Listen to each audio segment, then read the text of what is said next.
Er is natuurlijk de vraag, ben je bereid om een werk te maken?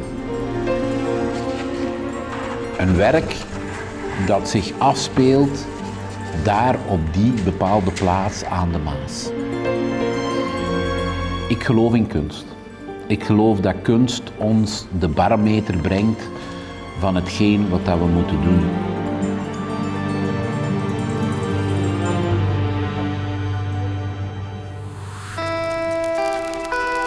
Een van de dingen waar wij in onze omgeving veel mee te maken hebben is verdroging van het landschap. Onder andere door klimaatverandering, maar ook door allerlei andere dingen. En door het opstuwen van water, wat de bever doet, helpt hij ons eigenlijk om weer een natuurlijk vochtige omgeving te maken. Wij denken als mensen vaak dat we heel belangrijk zijn. Maar hier langs de Maas mag de natuur het zelf allemaal doen en dat vind ik prachtig. De natuur heeft een bepaald ritme, dus wanneer dat de Maas aanzwelt of haar oevers hertekent, heeft dat natuurlijk te maken met een eigen uitbreiding waar dat wij als mens alleen maar toeschouwer van zijn. Wij willen dat bevechten en daar zit kunst natuurlijk. Kunst zit volgens mij tussen de spanning van natuur en cultuur. Het werk dat ik nu gemaakt heb voor Kunst aan de Maas staat op de rand tussen de natuur en de bewoonde wereld. Dat is eigenlijk een thema wat mij heel erg boeit. Hoe de mens de natuur probeert meester te maken, maar hoe de natuur eigenlijk daar niks om geeft.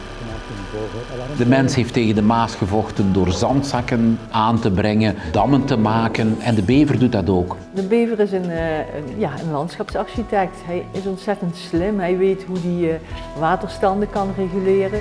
Hier is in het verleden van alles gebeurd. Er is grind gewonnen, het rivierbed is ruimer geworden om het veiliger te maken. Maar de natuur heeft alles teruggenomen en dat zie je hier. Dat ondanks dat wij mensen hier van alles hebben gedaan, de natuur weer terugneemt als we haar de ruimte geven. En dat maakt deze plek zo bijzonder.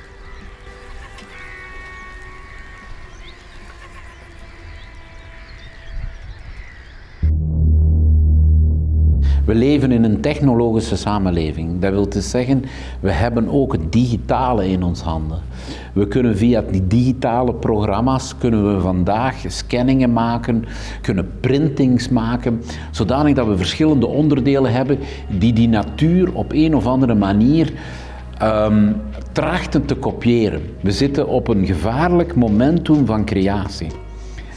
Van de andere kant ga je naar de oprechte ambacht. Het vuur stoken, lava die je dan in de mal moet gieten die je digitaal hebt kunnen creëren. De geboorte van dat moment is de geboorte van je ziel.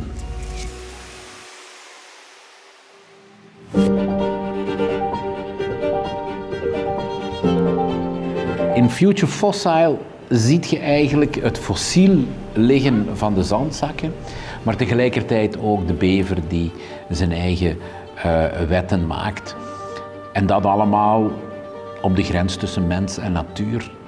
Dus het is een werk dat heel erg mijn filosofie benadrukt. En de grote hoop van het ei dat bovenaan zit, dat toch zegt, eigenlijk is er altijd hoop en dat er een toekomst is. Zo'n kunstwerk trekt onmiddellijk aandacht. Enerzijds is het een groot contrast met de natuur, omdat een kunstwerk iets van mensen is. En tegelijkertijd verwijst het ook heel erg naar de natuur, maar op een hele aparte manier. En ongemerkt ben je dan ook weer naar de natuur aan het kijken. En ik denk dat het heel erg verbindend is, gewoon door je blik. Het maakt denk ik de beleving gewoon heel erg interessant op deze manier.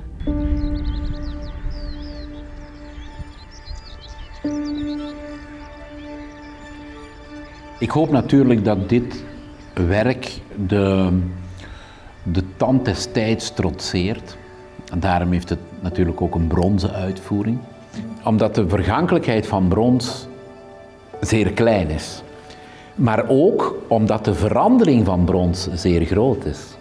De inwerking van de natuur op het bronzen sculptuur zal het sculptuur mooier maken. Het zal een echt fossiel worden. Vind je misschien voorstellen dat er een vogel gaat broeden in de boom. Of misschien komt er wel een bever voorbij. Nou, planten die er tegenop groeien. Eigenlijk, ja, dat is het leuke van de natuur. Dat weet je niet, maar we laten ons altijd verrassen. En dat is met zo'n kunstwerk ook. De natuur gaat er iets mee doen, dat is zeker. Het grootste geschenk wat je kunt geven aan mensen is dat men nadenkt.